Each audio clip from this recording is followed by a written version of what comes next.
চীনের সঙ্গে সপ্তাহব্যাপী যৌথ আকাশ ও নৌ মহড়া শুরু করেছে রাশিয়া।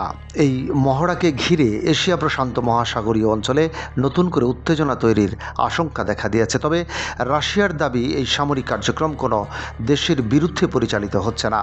সোমবার রয়টার্সের এক প্রতিবেদনে তথ্য জানানো হয়েছে। ক্রেমলিন জানিয়েছে, সোমবার থেকে চীনের চিংদাও শহরের জলসীমা ও আকাশসীমায় দুই দেশের যৌথ মহড়া শুরু হয়েছে।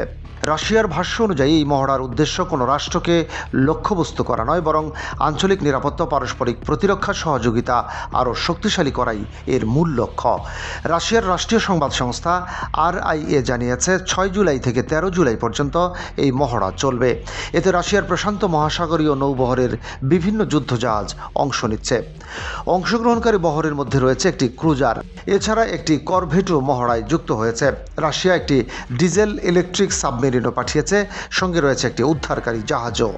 মহড়ার উদ্বোধনী অনুষ্ঠানে বক্তব্য দেন রাশিয়ার রিয়াল অ্যাডমিরাল সের্গেই সিনকো। তিনি বলেন, এই যৌথ অনুশীলন মস্কো বেইজিংয়ের নৌ সহযোগিতাকে নতুন উচ্চতায় নিয়ে যাবে।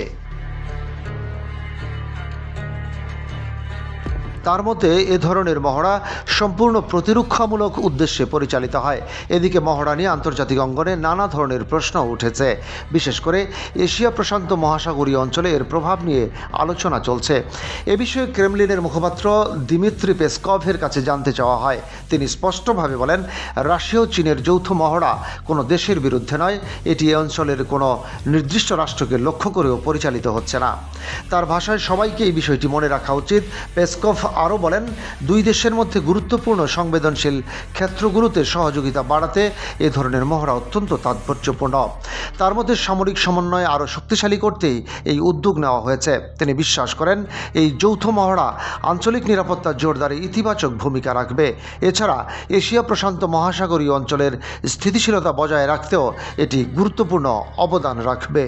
যদিও মহড়া ঘিরে উত্তেজনার আশঙ্কা রয়েছে, তবু ক্রেমলিন বারবার জোর দিয়ে বলছে এটি সম্পূর্ণ প্রতিরক্ষামূলক উদ্যোগ।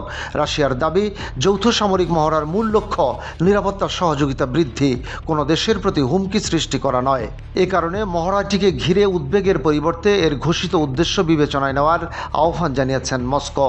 এই অবস্থানের মধ্য দিয়েই রাশিয়া ও চীন তাদের প্রতিরক্ষা সহযোগিতাকে আরও গভীর করার বার্তা দিয়েছে।